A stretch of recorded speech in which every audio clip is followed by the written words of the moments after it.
Not everyone plays pinball the same way. I'm a flow player. And I'm a precision player. But what does that mean? The answer may surprise you. Pinball wasn't always this complex. Decades ago, the objective was simple: keep the ball alive and rack up points. But over time, machines evolved. Rules became layered. Shots became intentional. Designers began building games with depth, modes, multipliers, risk-reward decisions, and here we are in 2026. Modern pinball isn't just about reflexes. For most machines, it's about balance. Today's players expect machines that challenge tournament veterans, while still welcoming someone stepping up for the very first time. The best games have to do both, and that's where two different philosophies of play begin to stand out. The flow player chases rhythm, momentum, the feeling of being locked in with the machine. The precision player chases control, strategy, repeatable shots, executed with purpose. Both styles can win, both styles can fail, and modern pinball design has to account for them both. But how did Gary and I decide how we liked to play? What are the strengths and weaknesses of each of these approaches? And finally, and maybe more importantly, are these philosophies really rewarding us, both as players and as individuals?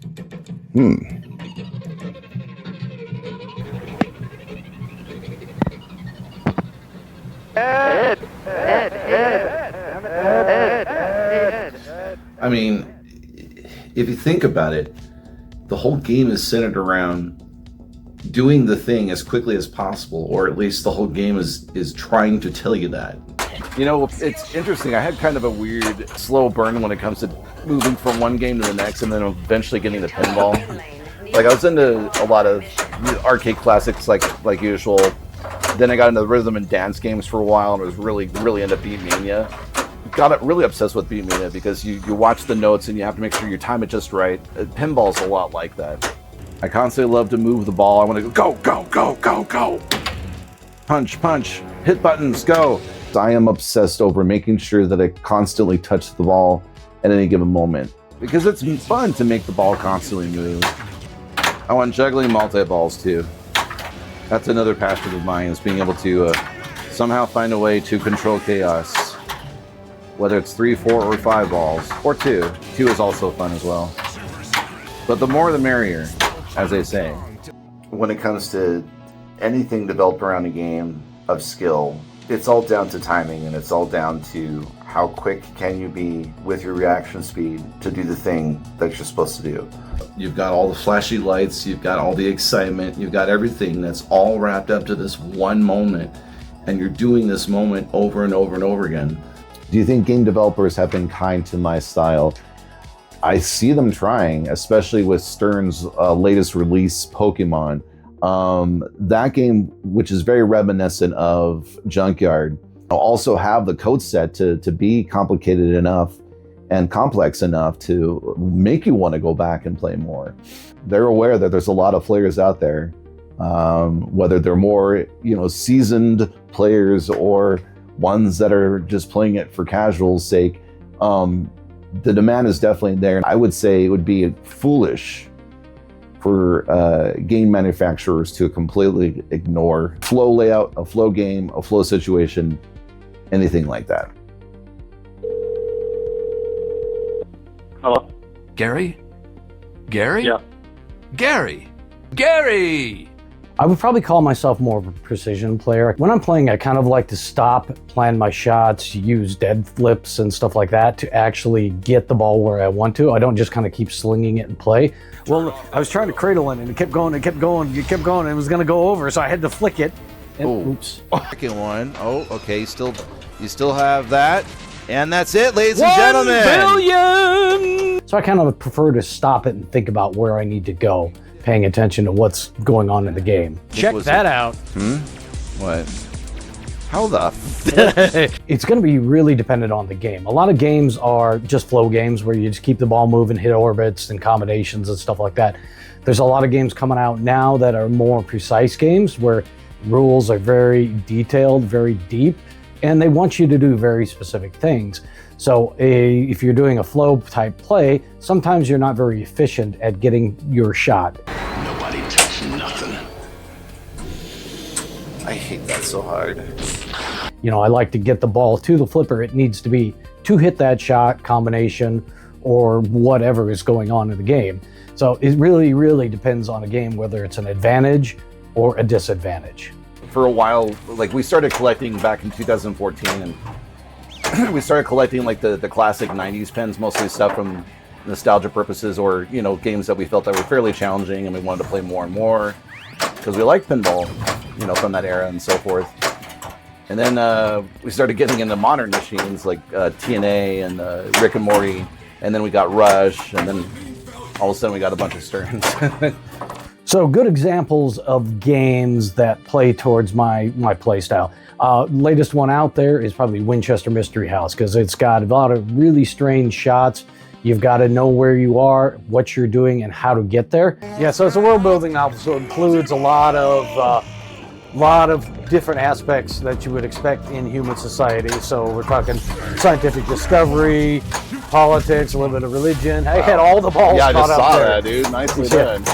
Well, yeah, I think a lot of games coming out are definitely more targeted towards a tournament level style of play where, you know, games are deep, games are hard. So I think that's really helping me out. That being said, I'm an average player, so I still struggle on some of the games, but I really do enjoy them. I wore the right shirt tonight, didn't I? Yeah, you sure did. You are the grand champion. Gary ended up actually getting that shirt when we went to Milwaukee. We were doing a Rush sort of mini tournament type of thing. The top 10 scorers Right. got prizes, and I was number 10. He was number 10 on that. And I got this T-shirt. Yeah, and it was tough playing that game because, man, they had those tilt bobs So tight. so tight. This is what you want, this is what you get. This is what you want, this is what you get. My piece of advice is have fun. If there's something you don't like about how you're doing a shot, try something different for a little while. If there's something that you feel isn't quite right in the game that you have, maybe it's time to try a different game for a while. So I think if you want to try the precision style of gameplay, what you really got to do is learn to use flipper techniques, roll passes, tip passes, dead bounces, and other techniques to get the ball to where you need it. You'll be surprised to see how skills can be developed even if you have an older machine and you're playing that for a good while. How did I decide how I wanted to play? I think it comes more from the engineer brain of mine that's like looking at geometry, looking at shots, where that shot needs to go. So I think that's where I lean towards in my play style. Now, you play, for instance, you play pool. Pool is all geometry, so it's kind of an engineer's brain game. There's a lot of new games coming out that are tailored more towards that thinking style, tailored towards the tournament level player. A lot of new people will find some of these games intimidating, you'll drain really quick, or you won't be able to figure out what to do or how to effectively do it. Being efficient with your shots is very important in most modern games.